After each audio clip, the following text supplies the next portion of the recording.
Imposter syndrome doesn't make you feel incapable. It makes you feel exposed, like everyone else knows something you don't, like your success was an accident, like one mistake will finally prove you don't belong. And the cruelest part? The more competent you are, the louder the doubt becomes. This is the story of Maya, and how learning to live with self-doubt became the turning point in her career.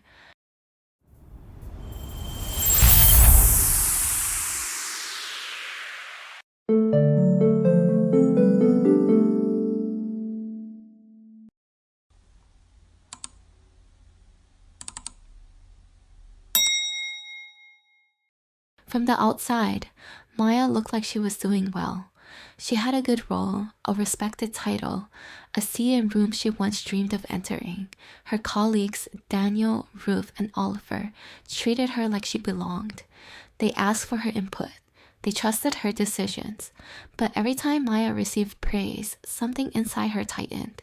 She smiled politely. She said thank you, and then she thought, if they really knew how unsure I feel, they wouldn't be saying this. Success didn't calm her fear. It amplified it. Maya's doubt followed her everywhere. Before meetings, she rehearsed what to say, then often said nothing. After presentations, she replayed every sentence, searching for mistakes no one else noticed. When Daniel said, "That was a strong point you made," Maya nodded, but dismissed it internally. He's just being kind. Imposter syndrome didn't shout. It whispered, constantly, and because it sounded reasonable, she believed it. Maya compensated quietly. She over-prepared, double-checked everything, stayed late even when it wasn't required. She believed effort could silence doubt. If she worked harder than everyone else, maybe she wouldn't be exposed. Ruth once noticed her still online late at night. "You don't need to do this," she said gently. Maya smiled. "I just want to be sure." What she didn't realize was this. Imposter syndrome doesn't disappear with more work. It just moves the finish line. Opportunities came, and Maya hesitated. A leadership role opened up. Daniel encouraged her to apply. "You'd be great at it," he said. Maya laughed nervously. "I don't think I'm ready." What she didn't say was the truth. "I'm afraid I'll fail publicly." She watched others step into roles she could handle, sometimes better than they could. Imposter syndrome didn't stop her from working. It stopped her from advancing. The cost of imposter syndrome wasn't obvious. Maya still performed well, still received praise, still progressed, slowly, but internally she was exhausted. Every success felt temporary. Every mistake felt catastrophic. She lived in constant alertness, waiting to be found out. And that constant fear drained her joy. Imposter syndrome doesn't just steal confidence, it steals peace. One afternoon, Maya stayed behind after a meeting. Oliver noticed. "You okay?" he asked.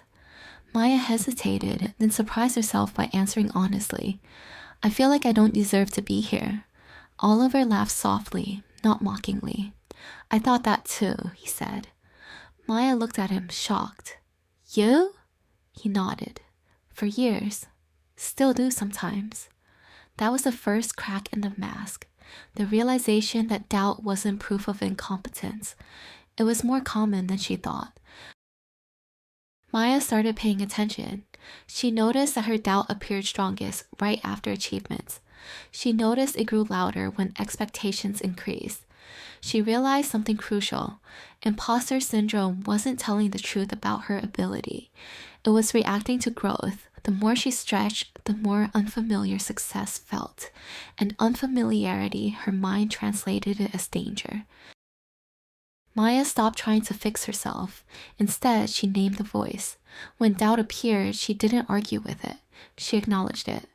"I feel unsure because this matters. I feel afraid because I'm growing." She began sharing her thoughts selectively, with Ruth, with Daniel, and instead of judgment, she found recognition. Unmasking imposter syndrome didn't mean confidence replaced doubt. It meant doubt lost its authority. Maya applied for the leadership role. afraid. She spoke up more, nervous. She made mistakes and survived them. Confidence didn't come first, action did. And slowly, her relationship with self-doubt changed. It no longer decided her choices. It simply came along for the ride. Imposter syndrome doesn't mean you don't belong.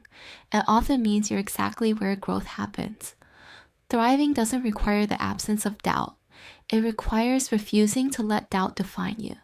Self-trust isn't built by waiting to feel ready. It's built by showing up while unsure.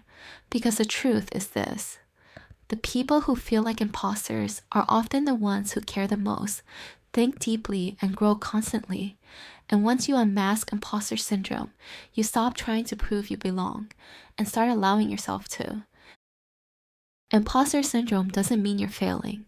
It means you're stretching. And learning to thrive with self-doubt may be the most powerful skill you ever develop in your career.